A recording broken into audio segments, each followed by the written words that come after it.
Level with me. Do you struggle with time management? Workload overwhelm. There's not enough time. There's too many things. I'm here to tell you that isn't true. You're just missing one crucial bit of information when it comes to time management. And that is what this video is all about.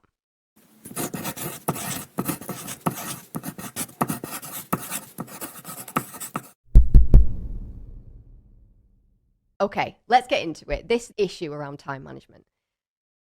I have had this from so many people. To be honest, it's probably the most asked question I get is, I struggle with time management. Do you have any tips on it? And I say the same thing every time. So I'm recording this in hopes that the next time somebody asks me about it, I can direct them here and give them much more context and information around it to genuinely help them a lot more. So the first thing I want to mention is really the reason why this has become such an issue. And I'm going to use a bit of a buzzword here that is used all the time in the business world, because it doesn't matter whether you're in agency, in corporate, whether you are lower down the hierarchy or right at the top, it doesn't matter. This is important. Innovation. I hate that word so much. It's so generic. It's so overused. But innovation is a big issue because more and more of the working world is moving towards the digital sphere. That means more screen time. It means remote working. And that has come with a lot of benefits to a lot of people. But it's also come with a lot of issues. And I think this is one of them. Because when it comes to this idea of being constantly innovating, constantly open to change, I almost feel like this alone has caused this shift when it comes to time, because we feel as though we can never catch up. We are always behind. No matter how much we do, we're always behind. We're always losing time. We're always wasting time. And I think that context is important, because when you're in, especially a business related role, but any role, there's a lot more to a role than just what is on a piece of paper as a vacancy or a job spec. And that includes if you're a business owner as well. It becomes even more so if you're the higher up the chain you get, the worse this element gets. There's so much more for you to constantly be pulled into, and your time is spread between so many different things. And I think that the context of this, of being in an ever-changing, permanently adapting world, is important. And I think that we need to distance ourselves from that perspective to begin with, because it is crippling us. It's making us feel like we've got way less time than we actually have. So that's the first thing. When you are in an industry or a role or a space that is constantly adapting and it's permanently fast-paced, it means that you are really, really open to losing control. You are wide open to feeling lost or like an imposter, or as though you can't get a grip on anything. It's making that worse and worse. Okay, so let's talk about what time management really is, because I've done so many workshops on this and I want to walk you through the questions that I ask at the beginning. So number one, I always throw out, what is time management? And usually people throw things out to me like organizational skills or prioritization or your ability to manage your calendar. People throw all these different things at me. And then I ask, then why do you think people struggle with it? And the next thing people say is, because things get in the way. Personal life gets in the way. More projects come in. My manager throws stuff at me. This, that, the other. Okay, fine. And I'm wondering, let me know in the comments if this is resonating with you as well, and what kind of things you would say in answer to that question. But the third thing I ask is always, all right, if we know what it is and we know what happens as to cause an issue, what are you doing to try and improve it? And that is when people say things like, I time block in my calendar, and I use the Pomodoro technique for focus time, and I use apps to help me, and to-do lists and everything else. And I say to them, and is it working? And they usually go, and that's pretty much it. That's pretty much it. They just, I think people tend to look for solutions to symptoms by default. I think that's something that we've been taught to do. And that is what we're doing here. Nobody wants to talk about the fact that all those apps and calendars and techniques don't work. If they worked, we wouldn't be having this conversation. We wouldn't be having so many people struggling with it every single day, because there's loads of solutions out there, right? There's a million of them and none of them work. Why don't they work? Because they're treating the symptom, not the problem. When you go to the doctor, do you expect that they are going to just treat the symptoms, or do you want them to find the root cause? That is what you do every time you reach for a to-do list, a calendar app, etc. You reach for putting a plaster over an open wound that you know actually needs sorting out and more attention. It's the same thing. You want them to find the root cause because you want to get better. You want the symptoms to go away. But we don't tend to apply that here. So why does this happen? It's because we are trained to look for only what is visible, only the things that we can see, and not go any deeper. So that tends to be what happens, right? When we see symptoms on our body, we go to the doctor. It's their job to find the root cause. If we apply the same thing to our head, who helps us find the root cause, we're trained to not be looking in the right place. So we tend to blame the thing that we can see. And the thing that we can see is our time management. But sometimes it's behaviors as well. Sometimes it's things like poor time management, but sometimes it's procrastination. Sometimes it is concentration and focus issues, and you beat yourself up because you say, oh, why can't I focus? Why can't I just do it? Why can't I just get these things done? Because you're treating the wrong problem. It's got nothing to do with your time management. Your time management, I have no doubt, is amazing. It's just that you're treating the wrong problem. All of these issues are symptoms of past poor reactions. What does that mean? Let's take that example of being stressed out with time management, can't get anything done, there's too many things in the calendar. Okay, let's take that back a step. Where did those things come from? Oh, this one came from a manager, this one came from a new project, this one came from... Okay, fine. Why did you say yes to all those things if it's beyond your capacity? Because I had to. Did you? Did you have to? Are you sure? Or are you a people pleaser? That is the past poor reaction. You said yes when you should have said no. Now, this is something that I alluded to in a previous video on workplace burnout, which I'll leave a link to in the description below. But this is really critical if you want to get control of your time. Because people are looking at the wrong thing. We're looking at the symptom. We're not looking at the root. The root is always a past poor reaction to stress, to a stress stimulus, an incoming threat or thing that we need to respond to. And in that moment, we hadn't planned for it. We hadn't thought, how do we deal with that? So we just defaulted to whatever we've done in the past. Whether it was useful or not doesn't matter. We just do it. Now, the great news is that you can replace this. It takes time, but you can absolutely do it. And the way that you do it is to actually start planning for some of those situations. And I'm going to give you 3 ways of doing that today.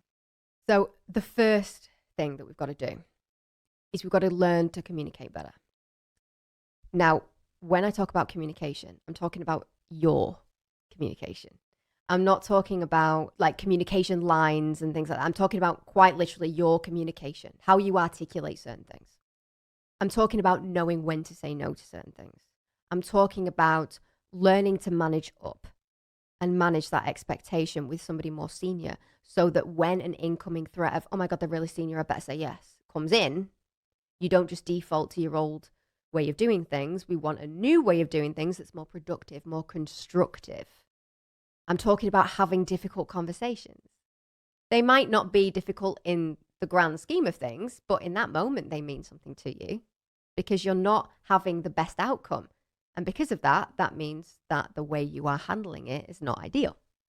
One of the biggest workplace stresses is 100% how to have difficult conversations, because it's never the actual issue of the work. I'm sure that everything on your to-do list you could get done, but you're so overwhelmed that you can't think straight. You can't make sense of anything.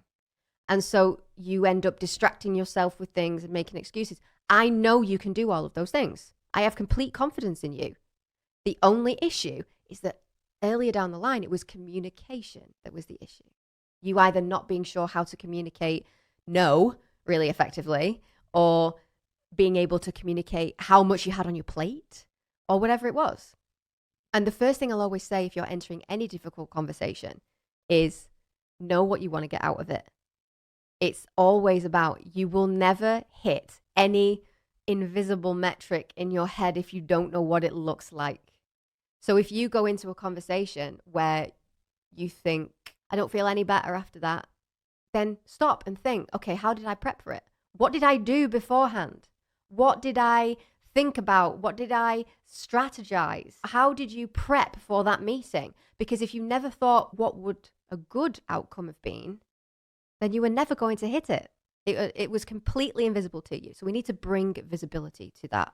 Now, in a couple of minutes, I'm going to give you a little checklist of how to say no more effectively. Because usually when I say that sort of thing, I get back, well, I don't want to look like I'm not a team player. I don't want to look like I'm just that person that says no and I'm really negative all the time. And you don't have to. It's all about how you say it and the way that you prioritize and put things past the criteria that come in as to whether, before you say no, whether they hit the mark, whether you're responsible for them. We'll get onto all of that in a second. But I'm going to go into the second thing, which is controlling expectation. Every single time there is any kind of conflict, especially in the workplace, because it's a social group, I always ask about expectation. Because when we clash with somebody, it's because our expectations, our standards are not being met. Whatever standards we hold for ourselves in that moment are not being met. And that could be as simple as the expectation has not been set correctly. So when that piece of work came in, were you told that it was to be spread out over a certain amount of time? Were you told that it was really urgent? And was that actually true? What was the expectation of each of those things on your list that you're struggling to prioritize? Because it might be that actually, if you have gone into more depth, rather than just saying, yeah, no problem, I'll get that done as soon as I can, that they could have given you a clearer deadline, a clearer time frame to work with. Maybe the reason why you're having trouble deciding on what thing to do next is because genuinely you don't know, you haven't been told. And that's all to do with expectation. Things like running out of time and poor time scales, they happen, and that's okay. We can deal with that, but we have to bring visibility back to it again. And we have to ask the question. If you are struggling with anything and you have that little suspicion there that expectation might be at the root of it because you weren't briefed correctly, there wasn't enough information, and actually this is taking way longer than you thought, it's causing overwhelm, that is okay. There's always the option to go and clarify. So whenever a brief comes in, or whenever a new piece of work, or maybe it's a client if you're a business owner, never be afraid of asking questions to clarify if you do not have a clear enough expectation. Because when that conflict happens further down the line, which leads to overwhelm, which leads to long-term burnout if it continues, because your expectation all the way back here was never set correctly, we could have avoided all of that. Never be afraid to clarify. And sometimes it's to do with poor internal processes, poor managers, poor communication lines within those different teams. If you are a contractor or a freelancer or a consultant, it might be their communication lines and their expectations versus yours. You might have incredibly high standards and expect things at certain times, and they don't. That their standards are different. And by the way, that's okay that their standards are different. We just need to know what they are. Above anything else when it comes to expectation, clarify as early as possible. I have seen so many projects go awry because of scope creep, as we call it in agency and corporate circles and project management, because the expectation was never set clear enough, crystal clear enough in a statement of work that this contract is responsible for this, and it's never specific enough. And you give the client or the person or the employee room to question. And then it gets thrown into a gray area. And then disputes can happen and conflict and awkwardness and everything else that causes actual overwhelm because it's a social issue. We can alleviate all of that with clarification of the right standards, expectations, and values. And then the third thing is delegation. Now, delegation is not just something that leaders use. It is not just something that is the reserve of people that have a team. Delegation can be used by anybody at any time. And this could be anything from, if you are a manager on a team and you're that mid-level and you are absolutely stacked, it can be learning how to delegate up. If you have a suspicion that maybe you haven't been given enough direction, and you've just been thrown something by a senior director to do it, but actually you need more information. We clarify the expectation, we communicate that effectively, yeah, but sometimes we have to be brave enough to delegate it to them. Sometimes we have to know when delegation is going up rather than just down.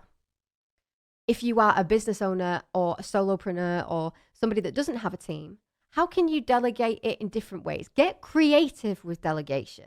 Because if what's causing you overwhelm is actually you're doing loads of manual tasks, can you delegate that to a virtual assistant, to a new system, to a process, to a platform that could lift a lot of that manual work for you? Delegation does not have to be as clear cut as I don't have anybody working for me. If you're a junior, it's the same thing. There are so many ways of lifting the load now.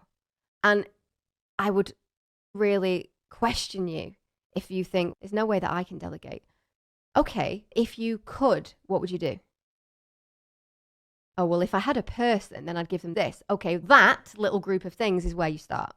Because if you need to give those to a person, then what's the first step you can take towards delegating that work? Or in some instances, maybe you can't afford to outsource something completely. Can you afford to outsource 10% of it? Just to give us those little bits back. Delegation is not for the reserve of somebody with deep pockets and super senior and has a huge team. Anybody can do it. You just need to be creative. But then the other thing I'll mention is if you're somebody that is working within an organization, or maybe you're a consultant or a contractor that's working within a business and you have access to more resources, that's also where you can delegate. Because sometimes if we're taking on a project or something like that, we have a tendency to be people pleasers as humans. We want people to like us, and that's okay.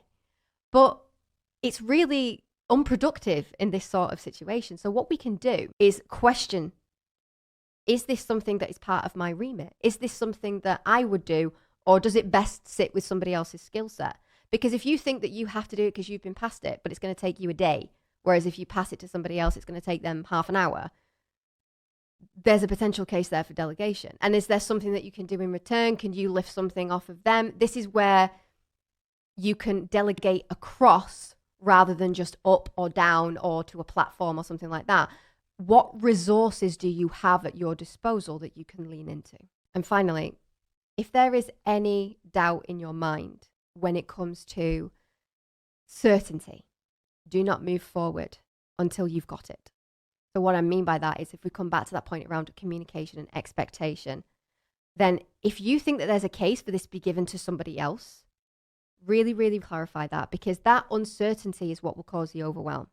That is a social driver in human behavior. It's what causes, in some instances, a big fear factor in us, because there's this uncertainty of, but if I don't do this, am I going to get fired? If I don't do this, am I going to lose a client?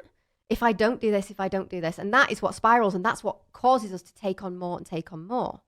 So certainty is something else to bear in mind when it comes to delegation. Sometimes we have to delegate to no one. Sometimes we have to pass on certain opportunities if they're not going to serve us in that moment. And you need to be brave enough to ask yourself that question. Do I have any uncertainty around this? Is this something that's going to benefit me? These are all questions we need to ask. So let's bring some structure to this. And I'm going to give you just a little framework, a little checklist for how to say no to something. So number one, is it essential? Is this project from a client, or is this order from above? Is this coming because it's critical to your role? That's the first one. The second one, is it within my remit? Your remit as a business owner, as a freelancer, as an employee, as a senior director, it doesn't matter. Is it within your remit? Okay, next question. Will it help me develop? That puts it into a different perspective. That's about our growth. Because this is the thing, if we're going to do something, if we're going to find the motivation to push through that overwhelm, it needs to benefit us. It needs to have a driver that is strong enough to push through it. And our own growth, our own development, something in it for us is what can help us do that. Then will it help my team win? So this is where the whole, am I going to be seen as somebody that's just not a team player comes in. If something is not urgent, not in our remit, not going to help us grow, and not going to benefit the team, that's where you ask yourself the question about, is this something that I really should be doing? Because this checklist, this criteria gives you the perspective to be able to communicate to somebody why you're feeling stressed out about this issue, why you've got a problem with it. Because if you say, I don't want to do this task, and the manager says, or the client says, but why? And you don't have a response to that that makes perfect sense, then yeah, you're going to come across as not a team player.